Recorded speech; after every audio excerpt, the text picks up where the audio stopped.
ये गोरखनाथ कौन है हम आपको, और ये गोरखनाथ इस भूतल पर क्यों आए।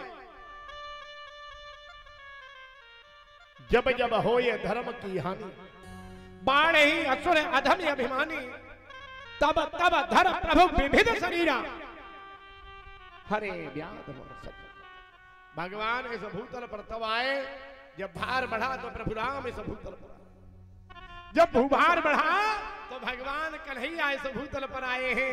राम रावण का वध करने आए हैं, कृष्ण कंस का वध करने आए हैं, लेकिन गोरखनाथ इस भूतल पर क्यों आए। मेरे प्रिय श्रोतागण बंधु, आज बाबा नारद कहने लगे हैं, मैया एक समय कैलाश पर्वत पर भूतेश्वर भोलेनाथ विराजमान है। ध्यान दें, नाथ रहस्य में प्रथम शाब्दिक अर्थ पर एक बहुत बड़ी बात।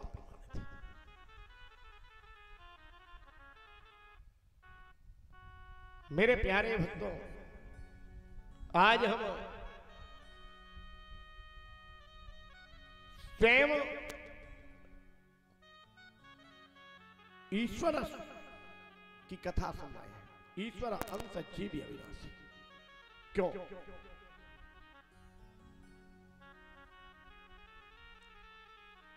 गोरखनाथ कैलाश पर्वत पर भूतेश्वर भोलेनाथ विराजमान है, और जब भूतेश्वर भोलेनाथ विराजमान है, भोले बाबा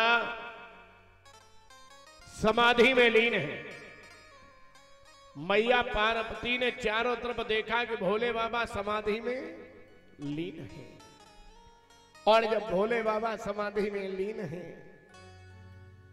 आज मेरे प्यारे भक्तों, मैया पार्वती सोचने लगी कि भोले बाबा तो सारे देवताओं में सबसे बड़े हैं, इनसे बड़ा तो इस संसार में कोई है ही नहीं। 3 लोक बस्ती में बसाए आप, बसे वीराने में, और धन भोलेनाथ तुम्हारे कौड़ी नहीं। ऐसे हैं भोले बाबा। और सब देवताओं पर जब जब संकट आया तो सब देवता भोले बाबा के पास में पहुंचे, लेकिन आखिरकार जब भोले बाबा सबसे बड़े हैं, फिर भोले बाबा किनकी पूजा करते हैं, किनका ध्यान करते हैं, और जब समाधि लगाते हैं तो किसकी समाधि में लीन होते हैं। वो कौन है? अब तो भोले बाबा के सामने मैया पार्वती ये पूछने के लिए चक्कर काटने लगी, और जब समाधि से मैया पार्वती की ने देखा भोले बाबा के चक्षु नेत्र जब खुले हैं, सजग हुए हैं, हाथ जोड़कर सामने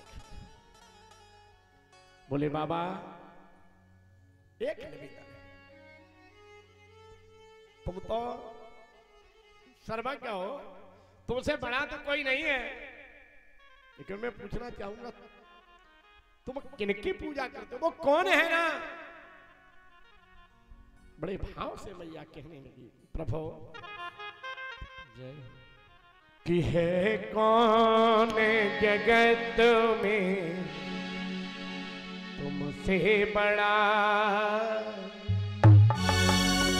वो कौन है जो तुमसे बड़ा, कि है कौन जगत में तुमसे बड़ा,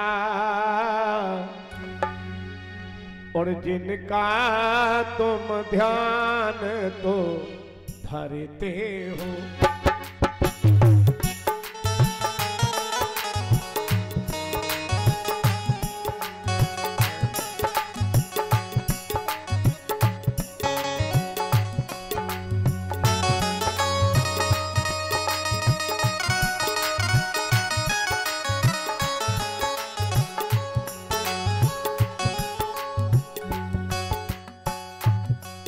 है कौन जगत में तुमसे बड़ा,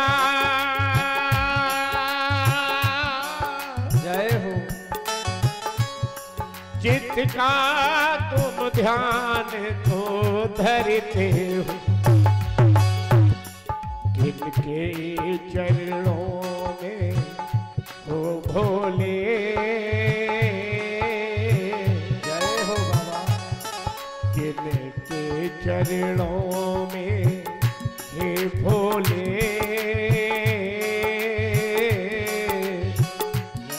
दिन रात नमन तुम करते हो। जय हो।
करते हो।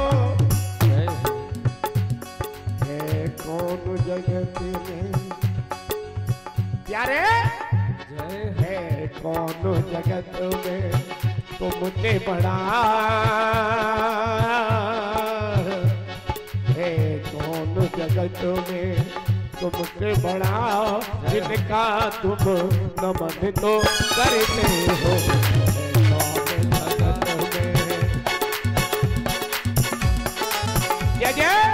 जय हो।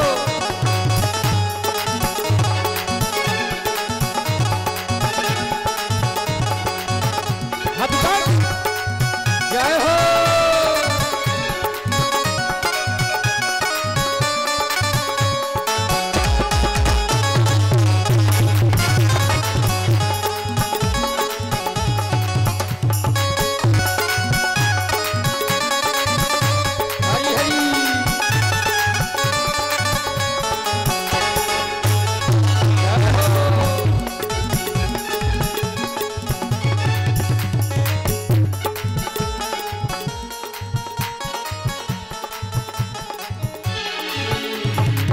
बोल जा हर वीर महाराज की।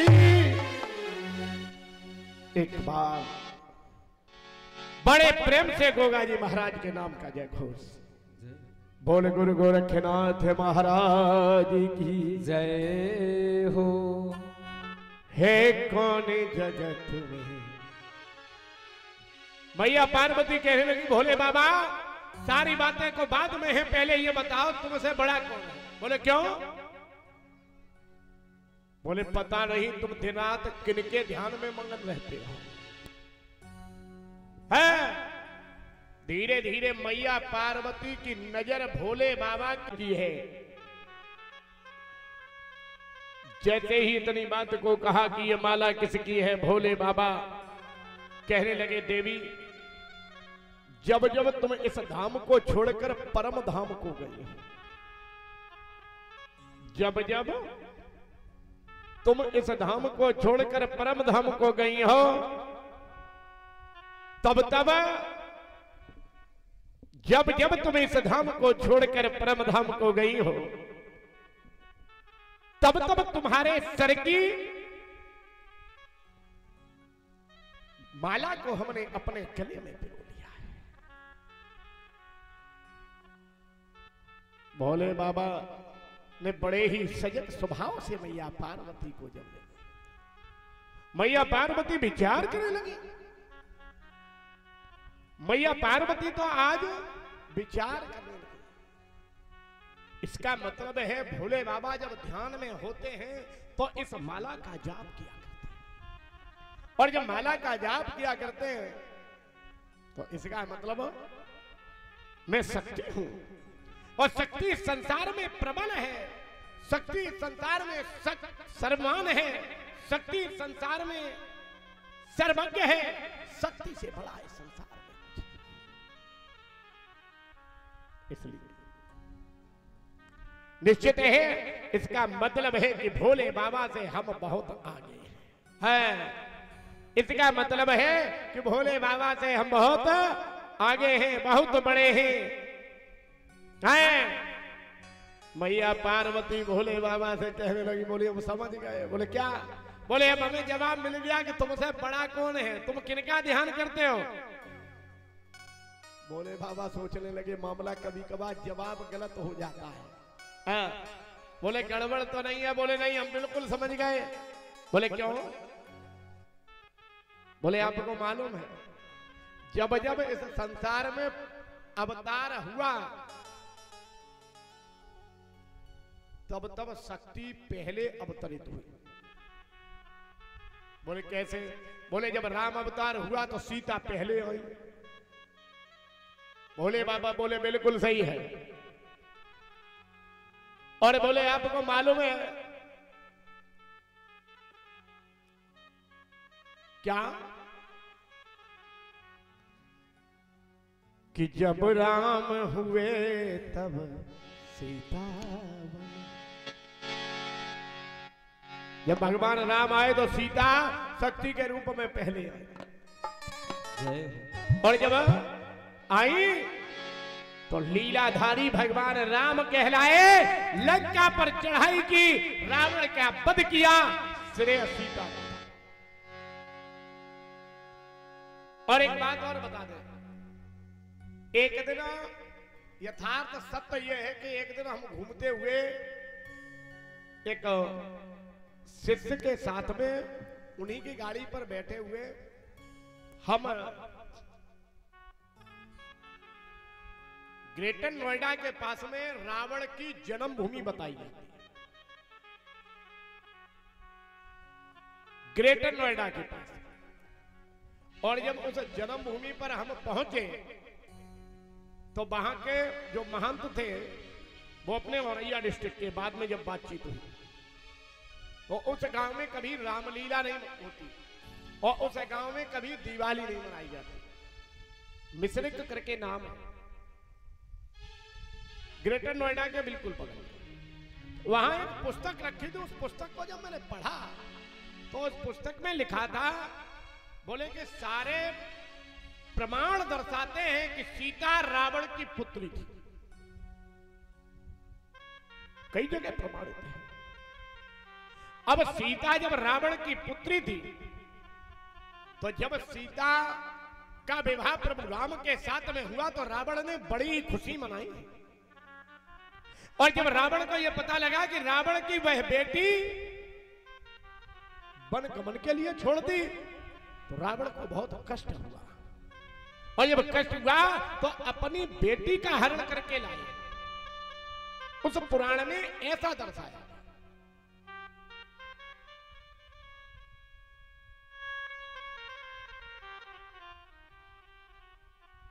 आए हम अपनी बात पर।